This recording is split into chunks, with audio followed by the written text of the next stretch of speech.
Dans cette vidéo, nous allons voir un top 11 des plantes qui aident à mieux dormir. Donc, si vous faites de l'insomnie passagère ou chronique, vous vous êtes probablement tourné vers les somnifères ou les anxiolytiques pour vous aider à retrouver le sommeil. Le problème de ces médicaments, c'est qu'ils ne sont pas sans danger. Donc ils peuvent provoquer de la dépendance, de la somnolence et une sensation d'être dans un brouillard permanent. Donc les somnifères, ils vont certes vous aider à vous endormir en leurrant votre cerveau, mais cela ne va pas vous apporter un sommeil réparateur. C'est pour ça qu'il est intéressant de se tourner vers la prise de plantes qui vont vous aider à retrouver un sommeil réparateur et de manière naturelle. Le gros avantage des plantes, c'est qu'ils ne provoquent pas d'accoutumance ni d'effets secondaires. Donc certaines ont des propriétés sédatives qui sont proches de celles des somnifères ou des anxiolytiques, et donc ça peut vraiment constituer un remède naturel contre l'insomnie. Toutefois, la prise de plantes, elle n'est pas recommandée pour les femmes enceintes et allaitantes, et si vous souffrez de certaines pathologies. Si vous êtes dans ces cas, je vous recommande de demander conseil à votre médecin avant de prendre ces plantes que je vais présenter dans ce top. En général, on peut faire une prise de plante à raison de 2 à 3 prises par jour pendant 21 jours. On peut aussi le prendre ponctuellement en préventif ou en cas d'insomnie passagère. Dans cette vidéo, je vais surtout parler de tisane, mais vous pouvez aussi utiliser les plantes avec leur extrait sec en poudre, en comprimé ou en gélule. Nous allons donc voir 11 plantes qui vont vous aider à lutter contre l'insomnie. Si vous êtes insomniaque, vous connaissez probablement déjà ces plantes, mais ce qui est intéressant, c'est de savoir quel effet elles ont exactement. Est-ce qu'elles ont un effet sur la difficulté d'endormissement, les réveils nocturnes, tout ce qui est difficulté à se lever? Après, est-ce que ça va être lié aussi au stress et à l'anxiété liée à l'endormissement? Est-ce qu'elle va réduire l'agitation mentale? Voilà, il y a plusieurs effets possibles, et donc on va essayer de voir ça dans ce top. Ce top 11, c'est donc un classement purement subjectif, mais je me suis basé sur plusieurs critères pour pouvoir les classer, notamment leurs propriétés, mais aussi l'effet qu'ils ont sur l'insomnie et les éventuelles synergies qu'on peut avoir avec d'autres plantes. C'est parti pour ce classement. Donc en numéro 11, la fleur d'oranger. Donc la fleur d'oranger, elle a un effet calmant et apaisant. Donc elle va surtout réduire tout ce qui est agitation nerveuse. On va la consommer surtout sous forme d'hydrolat. Donc l'hydrolat, c'est une eau qui est chargée d'une faible concentration en huile essentielle. Et donc on va l'utiliser par voie orale et on pourra aussi la pulvériser sur l'oreiller pour diminuer l'agitation nerveuse avant l'endormissement. Donc je vous conseille de prendre l'hydrolat en fin de journée. Vous pouvez prendre une cuillère à café diluée dans un verre d'eau et le prendre 2 à 3 fois par jour pendant 21 jours. Concernant la fleur d'oranger, il n'y a pas vraiment de contre-indication à son utilisation. Voilà, mais vous pouvez toujours demander un avis médical si vraiment vous avez un doute.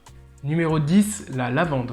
Donc la lavande, elle a un effet calmant et sédatif. C'est aussi un puissant antiseptique et antiparasitaire. Mais en ce qui concerne donc l'action sur l'insomnie, elle va agir notamment sur l'anxiété et l'agitation nerveuse. Donc pour l'utiliser, ce que vous pouvez faire, c'est prendre 1 à 2 cuillères de fleurs séchées dans une tasse d'eau bouillante. Vous faites infuser pendant 5 à 10 minutes et vous prenez ça au coucher. Donc si vraiment vous avez besoin, vous pouvez prendre aussi jusqu'à 3 fois par jour ou vraiment au moment du coucher pour vraiment combattre l'insomnie. Il est possible aussi de l'utiliser en gélule ou en huile essentielle, qui est vraiment aussi très efficace pour vraiment aider à mieux dormir. Donc là encore, pour la lavande, il n'y a pas forcément de contre-indication particulière, à part pour les femmes enceintes et allaitantes. Numéro 9, la verveine. Donc la verveine, elle a un effet sédatif et antinévralgique, c'est-à-dire tout ce qui est douleur sur le trajet des nerfs. Elle va agir sur le stress et l'anxiété, principalement. Pour l'utiliser, vous pouvez mettre 1 à 2 cuillères à café de verveine dans une tasse d'eau chaude et les consommer après les repas. Donc, petit point d'attention, alors c'est important de ne pas associer la verveine avec la menthe, parce que la menthe, elle a un effet excitant. Donc souvent, on voit des tisanes de verveine menthe, Pour l'insomnie, c'est pas du tout ce qu'il faut utiliser, il faut vraiment utiliser la verveine seule. En 8e position, l'aubépine. Donc elle a des propriétés antispasmodiques, calmantes et sédatives. Donc elle va surtout agir sur le stress et l'angoisse. Les fleurs d'aubépine se consomment en infusion, donc pendant environ 10 minutes, et donc il faut à peu près compter 1 cuillère à café par tasse. Au niveau des contre-indications, elle n'est pas forcément recommandée aux personnes qui ont des problèmes cardiaques. Donc si jamais c'est votre cas, demandez l'avis à votre médecin encore une fois. Numéro 7, la fleur de tilleul. La fleur de tilleul, elle a des propriétés sédatives. Donc là, elle va vraiment agir sur l'insomnie, sur tout ce qui est fatigue nerveuse, anxiété, réveil nocturne, et surtout, elle va vraiment aider à avoir un sommeil réparateur. Donc pour l'utiliser, vous pouvez mettre 1 cuillère à café dans une tasse d'eau, laisser infuser 5 à 10 minutes et en boire 2 à 3 tasses par jour. Donc comme pour l'aubépine, la contre-indication pour la fleur de tilleul, c'est tout ce qui est problème cardiaque. Donc si vous souffrez d'hypertension ou d'insuffisance cardiaque, c'est plutôt une plante qu'il faut éviter. Numéro 6, la camomille. La camomille, elle a un effet sédatif et apaisant. Et elle va surtout agir sur la difficulté d'endormissement et sur l'anxiété qui est liée à cette difficulté d'endormissement. Pour son utilisation, je vous conseille d'infuser 1 cuillère à soupe de fleurs séchées dans une tasse d'eau pendant environ 5 à 10 minutes et d'en prendre à peu près 2 à 3 fois par jour.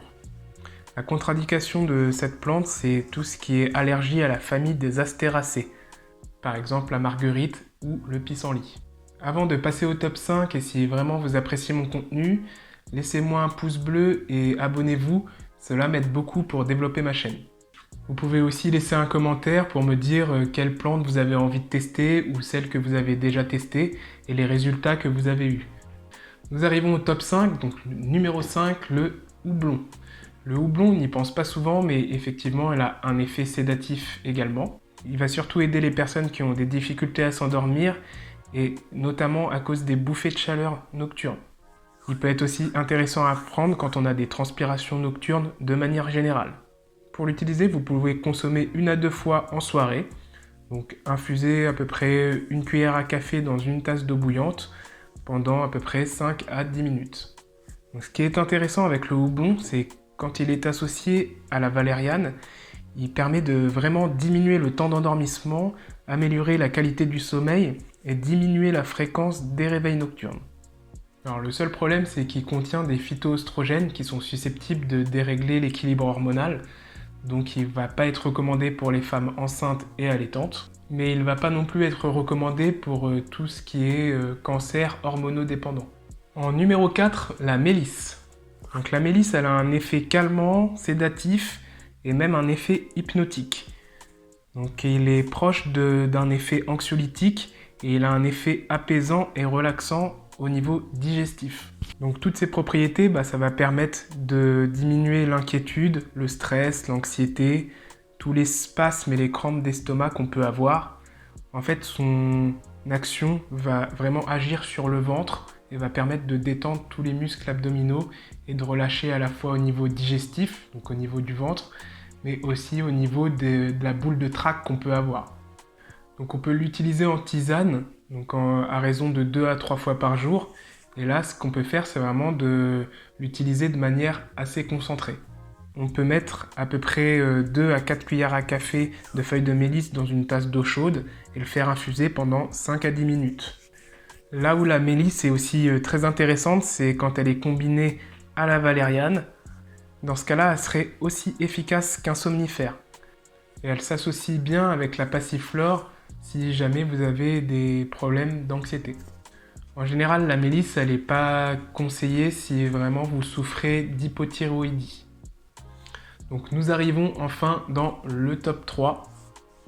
Donc, en numéro 3, la valériane. La valériane est probablement une des plantes les plus sédatives qui existent. C'est pourquoi elle est vraiment très utilisée lorsqu'on souffre d'insomnie. Donc elle va avoir un effet sur l'agitation nerveuse, sur l'anxiété, sur l'insomnie de manière générale, tout ce qui est nervosité passagère ou problème d'endormissement. Elle va surtout diminuer le temps d'endormissement, augmenter les périodes de sommeil profond et réduire les réveils nocturnes. Donc c'est vraiment une plante qui est vraiment très complète et qui aide vraiment à avoir un sommeil plus réparateur. Donc on peut la consommer en infusion ou en décoction, mais je vais pas vous le cacher, vraiment le goût de la valériane c'est dégueulasse. Mais si vous êtes motivé, vous pouvez soit infuser une cuillère à café pendant 5 à 10 minutes dans une tasse d'eau bouillante et la prendre à peu près 30 à 60 minutes avant le coucher. Ou sinon, vous pouvez la faire en décoction pendant 3 à 4 minutes à raison d'une cuillère à café par tasse. Donc pour faire une décoction, c'est simple, il suffit de mettre les plantes dans de l'eau froide et de la porter à ébullition. Donc c'est un mode de préparation qui est plus efficace parce qu'il permet vraiment d'extraire le maximum de principes actifs. Mais comme toutes les plantes ne le supportent pas forcément, donc on se tourne plus souvent vers l'infusion. Si vraiment vous n'êtes pas motivé à boire une infusion ou une décoction de valériane, vous avez la possibilité de la prendre en gélule. Vous pouvez aussi vous faire un bain détente avec les racines. Vous faites bouillir 100 g de racines séchées dans 2 litres d'eau à peu près et vous laissez infuser pendant 10 minutes. Ensuite, vous filtrez le tout et vous versez ça dans l'eau du bain. Ça va vous permettre de faire un bain détente et ça va vous aider à favoriser votre sommeil le soir. Donc comme on a vu précédemment dans la vidéo, la valériane, elle se combine très bien avec le houblon, la mélisse et la passiflore. Donc ça permet vraiment d'amplifier son action et donc vraiment de lutter contre tout type d'insomnie. Donc bien évidemment, cette plante, elle est contre-indiquée pour les femmes enceintes et allaitantes et aussi pour les enfants de moins de 15 ans. En deuxième position, donc on retrouve le pavot de Californie. Donc le pavot de Californie, c'est un anxiolytique et un analgésique, c'est-à-dire que c'est un antidouleur et il est considéré comme un somnifère naturel. Donc il va surtout aider contre les réveils nocturnes qui sont liés à de l'anxiété chronique et tout ce qui est difficulté d'endormissement lié à des bouffées de chaleur et notamment chez la femme ménopausée. Donc pour l'utiliser, vous pouvez boire 2 tasses en fin de journée, dont une juste avant d'aller se coucher, pendant au moins 21 jours. Donc faites infuser 10 à 15 minutes une cuillère à soupe de plantes séchées dans une tasse d'eau bouillante. Vous pouvez l'utiliser sous forme de gélule, elle sera plus efficace pour traiter l'anxiété chronique. Le pavot de Californie s'associe très bien à la valériane, surtout si vous avez des problématiques de réveil nocturne.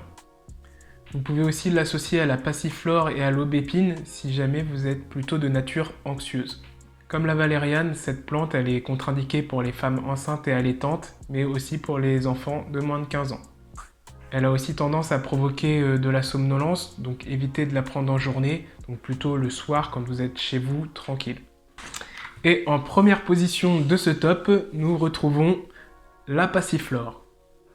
Donc la passiflore, c'est un anxiolytique naturel qui apporte vraiment un sommeil réparateur.